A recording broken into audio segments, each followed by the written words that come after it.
લોકસભાની ચૂંટણીનું રણસિંગુ ફૂંકાઈ ચૂક્યું છે અને ત્યારે સાબરકાંઠાના તલોદના દિગ્ગજ કોંગ્રેસી નેતા પૂર્વ પાલિકા પ્રમુખ રંગુસિંહ સોલંકીએ કાર્યકર્તાઓ સાથે ભાજપનો ખેસ ધારણ કર્યો હતો।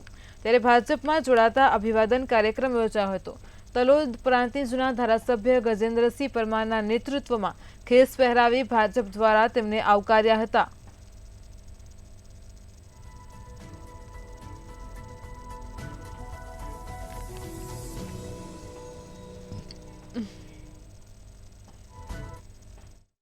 મારી સમગ્ર ટીમ સાથે યુવા અને સિનિયર આગેવાનો સાથે બીજેપી પક્ષમાં જોઈન્ટ થયો છું।